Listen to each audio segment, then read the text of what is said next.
about that as a switch in our cognitive frame, in our thinking, but rest, also it's a parallel signal that's sent to the body, which in order to access these alternate rule sets, new ways of looking at things, there's a calming signal literally sent to the body as well.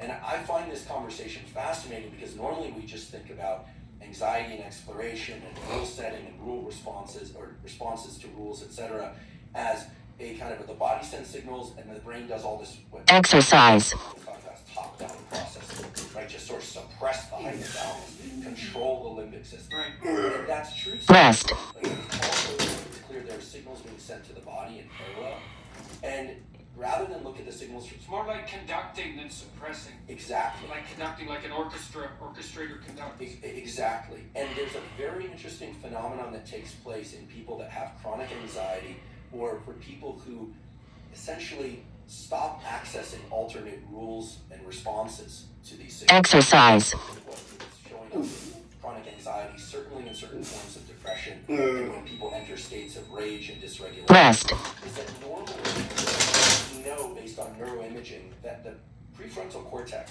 is essentially leading the response of this anterior cingulate cortex and the insula. So information is coming up from the body into the insula and then being fed to the prefrontal cortex. But then the prefrontal cortex is actually in a position to lead responses, and it essentially is acting like the coach of a team, and the team is all exercise, and the anterior cingulate cortex and the insula, the heart rate and so forth.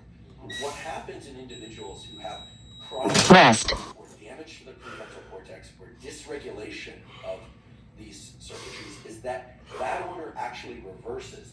The insula and ACC start leading and directing the response of the prefrontal cortex. And I think, we see this I'm sure you've seen this clinically in individuals, and while this isn't necessarily a discussion about society at large, we see this in dysregulated exercise, combat, where people essentially overstate themselves and they default to one rest, and it may or may not be the appropriate one. Yeah. But you and I, of course, have the good fortune of knowing a number of people who've worked in special operations and things like that. And you talk to any of those individuals, and they know from experience and from training that their ability to access multiple rule sets and options in the moments of extreme autonomic arousal is actually where they're exercise, or a combat fighter, or let's just take, or in debate. It's something that you're far more versed in than I am. rest, Every academic has to deal with a bit of that coming up, the thesis defense, etc. In a really good debate, you can't allow the autonomic response to overtake you, or you lose access to an enormous database that resides in one's hippocampus. And essentially, one then defaults to the bodily state, right? And this is what we see when we see people who become dysregulated in rage, etc. exercise, Zoom out and then where is the line between exploration and anxiety? I think that we can check rest, the boxes for sure. That autonomic arousal, this tendency to be more alert or more in action than in non-action, is a very healthy response. At the moment adrenaline is released from the adrenals, and as you know, there's a parallel signal in the brain. You get adrenaline released from the adrenals when you get a cold shower, or somebody says something triggering, or you are afraid of heights. exercise, Kind of adrenaline system, which is this structure in the back of the brain called locus ceruleus, and it basically has rest, the entire brain with noradrenaline and adrenaline. It's a very interesting system. It lacks specificity. It basically wakes up the whole brain. If I were to put a little, if I were to label the connections of the locus ceruleus, it's basically connected to everything. It just kind of sprinkles a caffeine-like substance on the entire brain, wakes you up. The adrenals in the body wake up the body. So two parallel systems wake us up. Is that associated exercise, with reflex? Yes. Right? Absolutely, yes. So it's a key component of the routine, the so-called routine. rest, Yeah, and incidentally, I should mention this because I was going to come to this later, but I think it's relevant now. If somebody has a lesion in their dorsolateral prefrontal cortex, or if you transiently inactivate it with a technology, a non-invasive technology like transcranial magnetic stimulation, they can now just put a magnet on outside the skull and quiet that area transiently. exercise, What you find is that person or human becomes. Say goodbye to complicated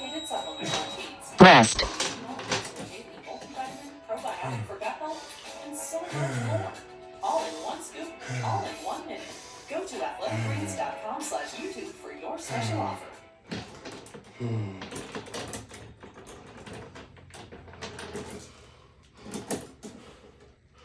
Who needs marriage? You're above all that argument. It's just a piece of paper. That's your argument. Exercise. I'm going to tell you the truth. You might say, well, I want to be free. Rest. Satisfying your lust, you're satisfying your gluttony, you're satisfying your envy. What makes you think that those aren't gods that are ruling? It's not just a metaphor that marriage is the bedrock of society, it's actually the bedrock of society. I was a therapist for a long time, and I talked to a lot of people about their marriages. I've been married for 3 years, it's gone pretty down. Exercise. What it would be like to care for someone? You see what it would be like to have someone care for you and value you. Rest.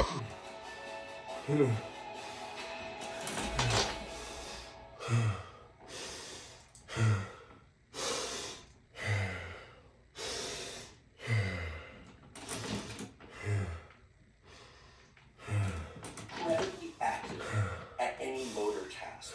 So, for instance, if I were to give you a shooter game where you're supposed to shoot targets, Exercise. you'll have some hits and some misses, like anybody. If I inactivate Rest. your accuracy goes through the roof. It's near 100%. But the one thing you can't do is decide whether or not you're shooting an enemy or a friend. So you can no longer establish rules. You just become very good at execution of the motor behavior. Similarly, in an animal or person without a dorsolateral prefrontal You cortex, see a trade-off there, right? Between Exercise. flexibility. that's right. And so we see this theme over and over again, where as a pure Rest. response machine, the prefrontal cortex isn't even necessary. In fact, if you get rid of it entirely, people become like machines. If I click over here, somebody has no prefrontal cortex, basically everything becomes a stimulus. A puppy, everything's a stimulus. You know, I used to have a bulldog when I was a puppy. You had to worry about leaving cords out, and everything was out. By the time he was rolled, Recovery. you could put a toy in front of him and he wasn't into playing, just leave him alone. A baby, everything's a stimulus. Many adults,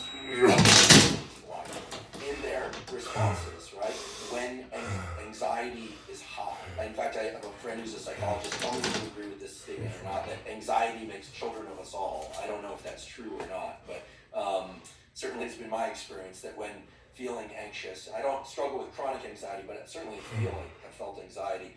Well, it simplifies us. I mean, all these underlying emotions and motivational states, these primordial instincts, are simplification mechanisms. And so, if we're unable to compute a complex and sophisticated pathway forward that takes multiple variables into account simultaneously, we can't just do nothing. We're going to default to a more primordial direct state. And then you might say the whole pathway of emotions and motivations lies there at the base for us to grip our behavior if we're, what would you say, if we're paralyzed by inability to choose between multiple options. So if we do, to the degree that we're simplified by emotion, then we're reduced to something more approximating an infantile state. If you watch 2-year-olds, and 2-year-olds are particularly interesting in this regard, they basically just cycle through innate motivational states. It makes them really interesting to be around because when they're interested in something, they're 100% interested. And then when they're angry, they're 100% angry. If they're anxious, they're 100% anxious. And tired, they just instantly fall into a coma. And they just cycle through these with no overarching centralized integration. And it's partly because they likely don't really manifest any